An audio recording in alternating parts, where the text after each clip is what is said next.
have been asking and they want to know our story, and we are here to give you the story. There are questions like, how did you meet? Which year did you meet? And how did you know you are meant to do life together? We are here to answer those questions. And I have my version of the story, and Pastor Philip has his version of the story, so he will go first.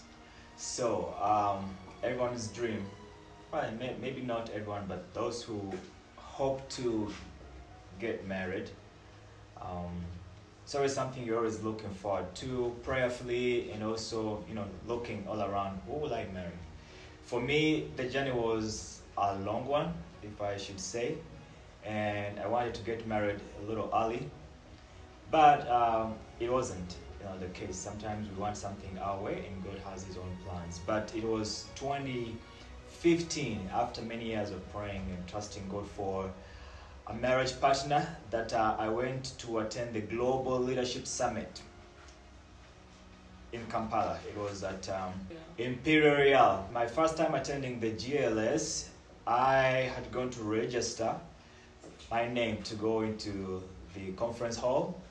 After registering my name, I just noticed that another person registering was a beautiful young lady who I hadn't seen when I was registering. And when I looked at her, I was like, I should have registered over there.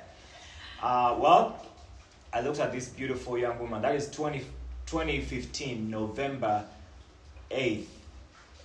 If I may be, so between November 6th, 7th, and 8th, because the Global Leadership Summit takes 2 years, 2 days. 2 days. So when I sat into that conference, during break time, I decided to go and say hello to this beautiful young woman that I saw registering.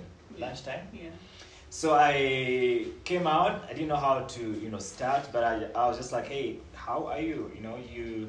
Thanks for the work you're doing, and you have a beautiful smile. It ended right there. I think she says, later on I learned, she said I spoke a little more than that, but that's what I could remember. So interestingly, that was the first and also last time seeing her for another 1 year. So how do I see Winnie again? A whole complete year in 2016, around the same time of the Global Leadership Summit. Now, at this time, I had become a facilitator with the Global Leadership Summit. So we were both now volunteering at this conference. So we met again around that time. And this time, when I saw her, I had come to do some rehearsals for the GLS, and she was there. And I was like, this is the girl I saw last year at the Global Leadership Summit.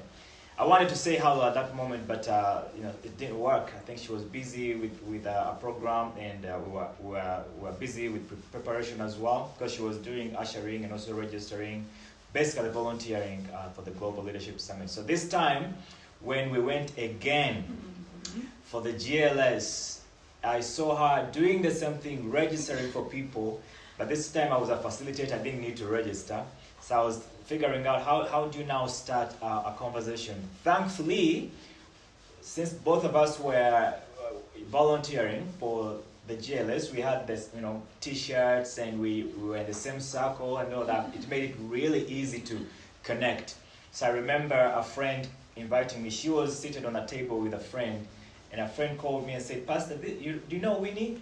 I was like, I don't know, I didn't want to say like I know her. So the reason that's why I said I don't know is just to create opportunity to get to really know her. And so that's the first time again, after we talked a bit. Then we went out for lunch. I remember giving her a high five, and I told her, you know what?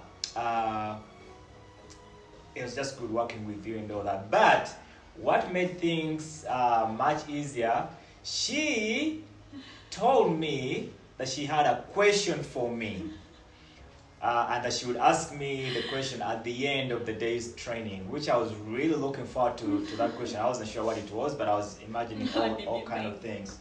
So at that moment, I was wondering, I didn't know. I was just excited. Whatever question it was going to be, I was just ready for it. So the question she had that evening was, do you know a friend of mine who goes to your church, and she's getting married to someone from your church, something like that. I was like, oh yeah, I know who it is, because I knew that the young man, we worked with him.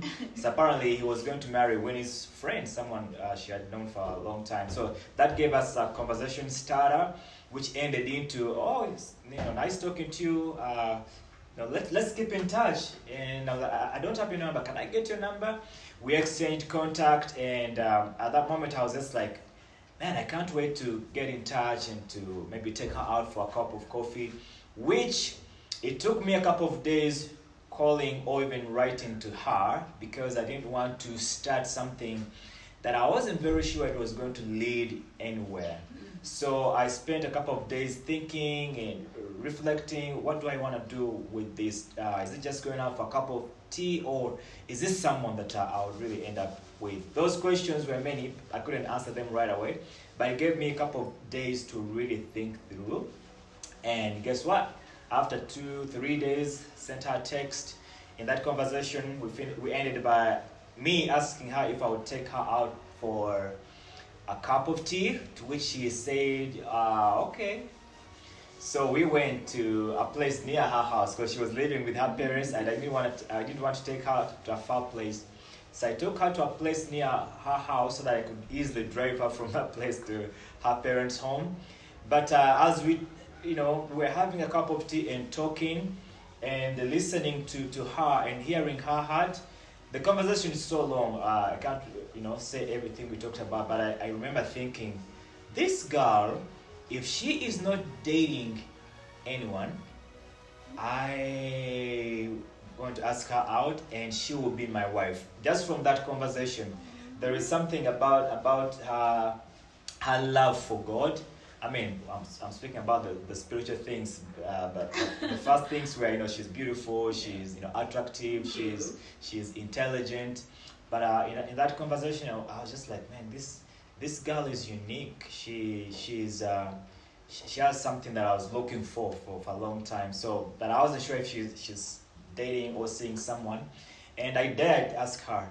I had said to myself, if she is done with school, because when I first saw her, she looked 18. I mean, she looked very young, and I'm just like, she might be a high school girl, something like that. Until she told me she had graduated from university, and I'm just like, wow, that's okay, that's a good thing. I don't know how she looks young. Even this time, she doesn't look her age. She keeps young.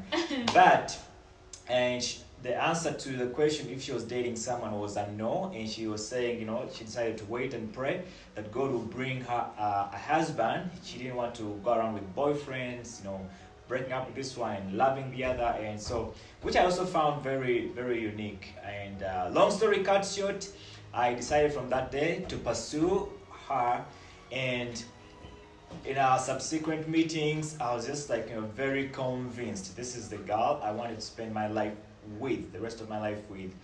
It didn't take me too long to actually ask her to marry me. It was we hadn't even made 3 months in dating. But as we talked, it became clear, at least for me at first, it was very clear, this is the girl I wanted to spend life with.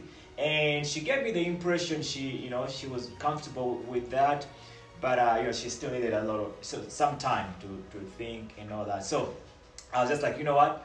Whenever you want us to get married, all that, it's up to you, but this is where I'm at. I really want to, spend the rest of my life with you. And one day we went to Serena Hotel, and in the gardens out there with her cousin. Yeah. So I asked her if she would marry me, and graciously she said yes. That was a big accomplishment for the journey that I had started with her. And and so we met 2015 the first time, shared contacts and started dating 2016, a whole year after that. Yeah. And then 2017 around GLS time, so there's something about November 2015 meeting, November 2016 sharing contacts and going out, and November 2017 we got married. So but I think many people who ask, why didn't you date for so long? I keep answering, there is no one way relationships are done. In my case, I'd matured, I should say. I've lots of experiences, and this time I was ready to find someone to marry, and I didn't want to take any chances. You know, when you have really thought about your destiny and what you want to do, and you see this person really fitting into that picture, and you know, but I think above all, I should say prayerfully, we got this sense of peace that this was our goal for us, and so it didn't take me too long to ask her, but also it didn't take us too long to now thinking of getting married. So yeah, that's basically it. And it's been, and now this is November 2020, we are making 3 years.